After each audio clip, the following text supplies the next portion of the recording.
शिंदे गट लोकसभेला 22 जागांवर निवडणूक लढवणार असा दावा शिंदे गटाने केलाय। तर आम्ही 22 जागांचा आढावा घेतलाय असं राहुल शेवाळे यांनी म्हटलंय। महायुतीतल्या जागा वाटपाचा तिढा आणखी वाढणार का, आता अशी शक्यता निर्माण होते। खरं तर भाजपा शिंदे गट आणि अजित पवारांमधील जागा वाटपाचा फॉर्म्युला काय असा देखील प्रश्न आता खरं तर समोर येतोय।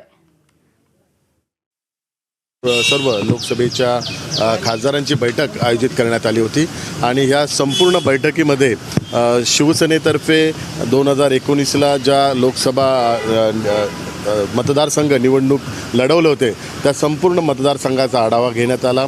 त्यात शिवसेनेतर्फे 22 मतदारसंघावर निवडणूक लढवली गेली होती। त्या 22 मतदारसंघावर लोकसभा निवडणुकीच्या दृष्टिकोनातून तिथली राजकीय परिस्थिती काय आहे या संदर्भातला संपूर्ण आणि पक्ष पातळीवर संघटनात्मक बांधणी तिथे झाली का नाही या संदर्भातला संपूर्ण आढावा घेण्यात आला होता। सध्या ह्या 22 मतदारसंघात संघटनात्मक बांधणी आणि त्या संदर्भातला उरलेले जे खासदार आहेत त्या संदर्भातला निर्णय हा शिवसेना भाजपा राष्ट्रवादी यांच्या संदर्भासोबत घेऊन उमेदवाराच्या बाबतीतला निर्णय हा माननीय मुख्यमंत्री एकनाथ शिंदे साहेब घेतील।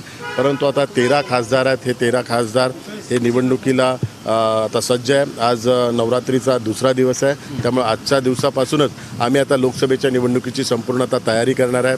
13 खासदारांच्या इथे उमेदवाराच्या संदर्भातला कुठलाही प्रश्न नाही आहे। उर्वरित ज्या ठिकाणी आता उमेदवार नाहीत आहे त्या संदर्भात माननीय मुख्यमंत्री एकनाथ शिंदे साहेब उमेदवारीबाबत निर्णय घेतील। पण उमेदवारीबाबत निर्णय घेण्यापूर्वी भारतीय जनता पार्टी राष्ट्रवादी या संदर्भात पण चर्चा घेतील, कारण आता आमची महायुती आहे आणि महायुतीला विश्वासात घेऊनच उमेदवारासंदर्भातला निर्णय घेतील।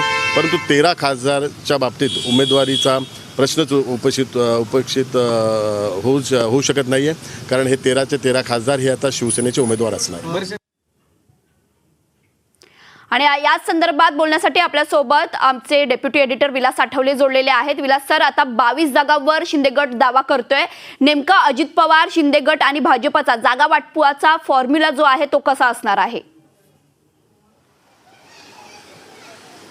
नाही मयुरी, दोन गोष्टी स्पष्ट आहेत की शिवसेनेने ज्या जागा लढवल्या होत्या म्हणजे शिवसेना एक असताना त्या सर्व जागा एकनाथ शिंदे गट लढवणार आहे का हे मोठं आव्हान त्यांच्या पुढे आहे। आणि म्हणूनच आता ज्या त्यांच्याकडे 22 जागांची आज त्यांनी चाचपणी केली आहे त्या 22 जागांपैकी विद्यमान खासदार ज्या ठिकाणी आहेत त्या जागा एकनाथ शिंदे गटाला मिळतील, पण उरलेल्या ज्या 7+2 म्हणजे 9 जागा ज्या आहेत त्या एकनाथ शिंदे गटाला मिळतील की नाही मिळतील हा प्रश्न आहे।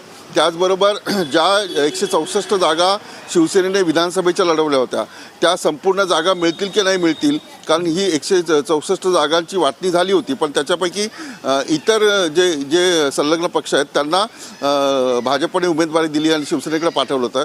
त्या जागा एकनाथ शिंदे गट शिवसेना जी आहे ती लढवणार का हा मुद्दा महत्त्वाचा आहे। 13 खासदारांना जागा जरूर मिळेल, पण बाकीच्या 9 जागांवर वाटणी होईल ती भाजपचे जे नेते आहेत किंवा कार्यकर्ते आहेत त्या ठिकाणी कोण उमेदवार सक्षम आहे याची चाचपणी होईल आणि होऊ शकतं की या 9 जागांवर भाजप आपल्या चिन्हावर निवडणूक लढवण्यासाठी एकनाथ शिंदे गटाचे उमेदवार देऊ शकतात, ही एक संभाव्य शक्यता आहे। दुसरी, लोकसभेच्या जागांसाठी एका मंत्र्याला 2 खासदार जो लोकसभा मतदारसंघ आहेत त्याची जबाबदारी देण्यात आलेली आहे। आधी चाचपणी केली जाईल की जे उमेदवार निवडून आलेले आहेत त्यांच्या मतदारसंघात नेमकी काय परिस्थिती आहे। जसं संभाजीनगर असेल, संभाजीनगरमध्ये कशा प्रकारे एकनाथ शिंदे गटाची ताकद आहे किंवा मुंबईतल्या ज्या जागा आहेत त्याच्यावर किती ताकद आहे याची चाचपणी आधी केली जाईल। आणि जर एकनाथ शिंदे गटाचे आमदार आणि खासदार हे तिथे निवडून येत असतील तर निश्चितच एकनाथ शिंदे गटाच्या शिवसेनेला झुकतं माप मिळेल। पण एकूण 45 जागांचं जे भाजपचं टार्गेट आहे ते टार्गेट कंप्लीट करण्यासाठी राष्ट्रवादी काँग्रेस, अजित पवार गट, भाजप आणि एकनाथ शिंदे शिवसेना या तिघांनी मिळून एक उमेदवार द्यायचा आणि तो उमेदवार लोकसभेच्या निवडणुकीत जिंकेल अशा प्रकारची रणनीती जी आहे ती येणाऱ्या दिवसांमध्ये पाहायला मिळेल। एक शक्यता अशी आहे की अजित पवार गटाने राष्ट्रवादी काँग्रेसने लढवलेल्या ज्या जागा आहेत त्या जागांमध्ये वाटणी मागितली असं कळतं आहे। ज्या 9 जागा आहेत त्या 9 जागा राष्ट्रवादी काँग्रेसलाही द्यायच्या आणि तिथे भाजपने ताकद लावायची अशी रणनीती जी आहे ती होताना पाहायला मिळते। मयुरी. विलास सर, आपण जर पाहिलं तर आता शिंदेगड 22 जागांवर जो दावा करतोय, पण शिवसेनेच्या फुटीनंतर ठाकरे आणि शिंदे गटाची जी जागा आहे त्यावर ठाकरे गटाने दावा मांडलेला आहे. खुद्द राहुल शेवाळे ज्या मतदारसंघात आहे त्या तिथली जागा सुद्धा ठाकरे गट आम्ही लढवणार आहोत ती जागा असं म्हटलेलं आहे. तर या नेमक्या 22 जागा कुठल्या आहेत?